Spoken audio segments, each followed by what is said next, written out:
বন্যায় বিধ্বস্ত হয়েছে শিলচর শহরের বৃহত্তর রংপুর এলাকা। বিশেষ করে করাতিগ্রাম আঙ্গারজোর এলাকার শত শত বাড়ি ডুবে গেছে বন্যায়। অনন্যপায় হয়ে মানুষ আশ্রয় নিয়েছেন বাঁধের উপর। খোলা আকাশের নিচে নিজেরা আশ্রয় গড়লেও আজ পর্যন্ত পৌঁছয়নি সরকারি ত্রাণ সামগ্রী। বিভিন্ন আশ্রয় শিবিরে জেলা প্রশাসন ত্রাণ সামগ্রী দিলেও এসব আশ্রয় শিবিরে ত্রাণ সামগ্রী থেকে বঞ্চিত ভুক্তভোগীরা, ফলে ক্ষোভও রয়েছে তাদের।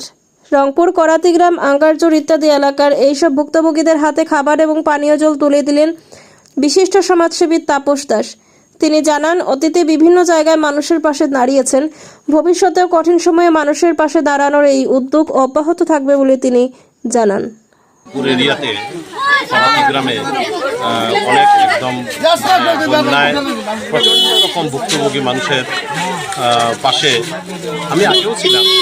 তো এখন বন্যায় বড় বাজে অবস্থা, ওই জন্য আমার স্বল্প প্রয়াস নিয়ে এদের পাশে দাঁড়াতে পেরে আমার ভালো লাগছে। অল্প কিছু এনাদেরকে সাহায্য করলাম। আমার এই প্রচেষ্টা অনেক দিন থেকেই চলছে, আগেও ছিলাম, এখনও আছি, ভবিষ্যতেও থাকবে।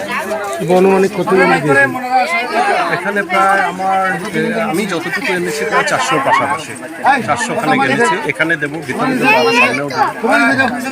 400 খানেক প্যাকেট আমি এনেছি। জল, পাউরুটি, বিস্কুট সব কিছু। এরিয়াটার নাম হলো রংপুর সীমান্তলা। এই সীমান্তলা এরিয়ার মাঝে 700 পরিবারের বসবাস।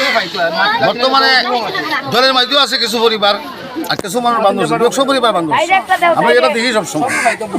এখন পর্যন্ত আমরা এখানে এরিয়ার মাঝে সরকার বাবদে কোনো সাহায্য আইসে না।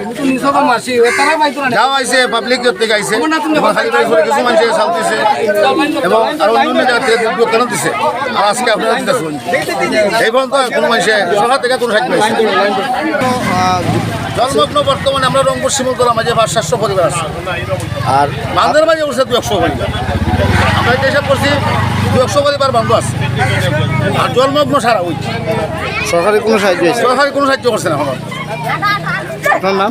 আমার নাম শ্রী সুধাংশু দাস।